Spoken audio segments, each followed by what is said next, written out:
నిన్నైతే మరీ ఘోరమైన విషయం. నిజమా అల్లుడు? అంతకంటే ఇంకేం కావాలి సార్? కొమ్మినేని శ్రీనివాసరావు గారు అంటే చేతులెత్తి నమస్కరిస్తారు. అంత గురువా, యు ఆర్ గ్రేట్, నన్ను ఆశీర్వదించు గురువా.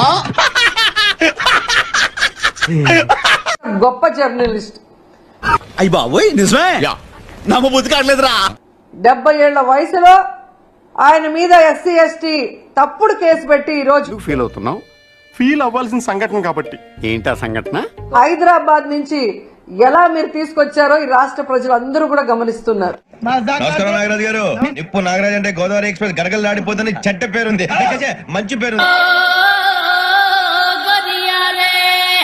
అయ్యా లోపలంతా అంత సవ్యంగానే జరిగింది.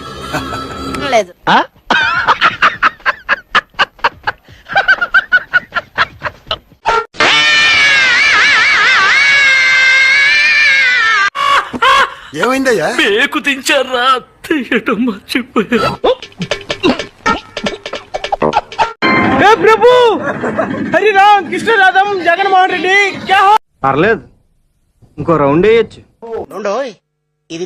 దీని గురించి మనం నిజంగా చాలా క్లియర్ కట్ గా మాట్లాడుకోవాల్సిన అవసరం ఉంది. ప్రతిసారి దీనేంటేమిట్రా? అమరావతిలో ఏ విధంగా రైతుల దగ్గర ఇప్పటికే 50,000 ఎకరాలు లాక్కొని ఎంత ఘోరం జరిగిపోయిందిరా. వాళ్ళకి ఇంతవరకు ఏం చేయకుండా ఇంకా 50,000 ఎకరాలు దోచుకొని వాళ్ళు రియల్ ఎస్టేట్ చేసుకోవాలన్న క్రమంలో ముందుకు వెళ్తుంటే, నా దగ్గర డబ్బులు లేనప్పుడు ఎవరైనా రీబాక్ షూ వేసుకున్నా, రేబాన్ గ్లాస్ పెట్టుకున్నా, ఎవరైనా అమ్మాయితో వెళుతున్నా నాకు కడుపుమంటగానే ఉంటుంది. ప్రజలకు తెలియకూడదని దాని మీద సాక్షిలో డిస్కషన్ రావటం అనేది వాళ్ళకి నచ్చలేదు. శాబ్దం పెట్టించి దాని పెళ్ళకుండా తినిపించారు. ఇక్కడ ఇంకొకటి ఏంటంటే, ఆ డిస్కషన్ లో ఏం జరిగింది?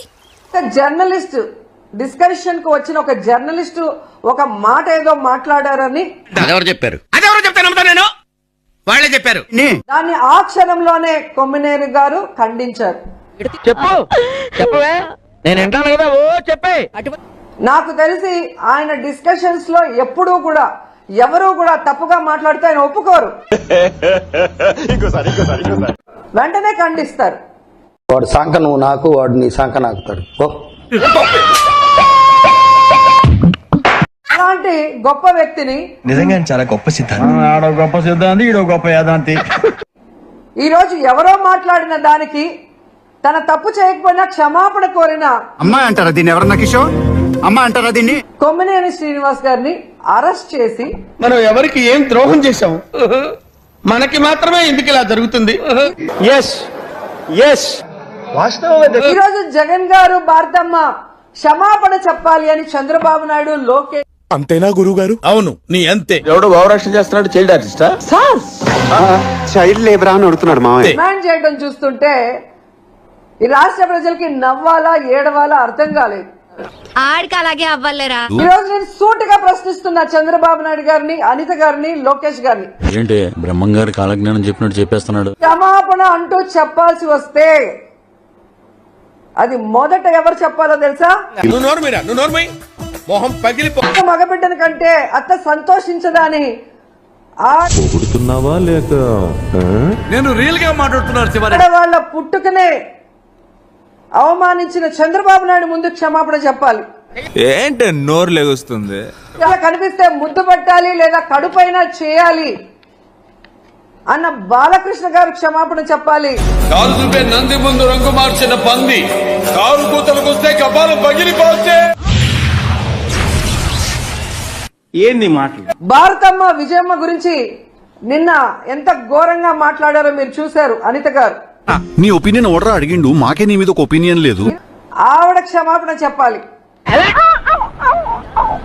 నన్ను బండారు సత్యనారాయణ ద్వారా ఎంత దారుణంగా, ఎంత బూతులతో మాట్లాడించారు.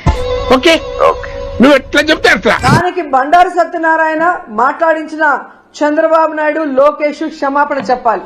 చూసారా సార్ ఈ డబుల్ యాక్షన్? గాడ్లా చూసుకోవాల్సిన నన్నే గాడు గీడని మాట్లాడి నేను కనపడగానే గురువు గారు అని పిలుస్తాడు. పరమ దుర్మార్గుడు సార్ వీడు. మీరు చూస్తే మూర్తి గారి డిబేట్ లో సంబంధమే లేకుండా రేణుకా చౌదరి గారు అతను నా గురించే మాట్లాడుతున్నాడు.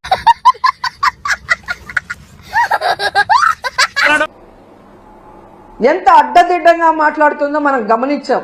నీలో నాకు నచ్చేది ఇదేరా, కొంచెం లేట్ అయినా నిజం నీ అంత నువ్వే తెలుసుకుంటా. అందరి ముందు పరుగు పోయిందిగా, ఇంకెలా తలెత్తుకుంటావు? ఈ కార్యక్రమం ఇంతటితో సమాప్తం. రేపు ఇదే అలవాసులపై మళ్ళీ కలుసుకుందాం. అంతవరకు సెలవా మరి.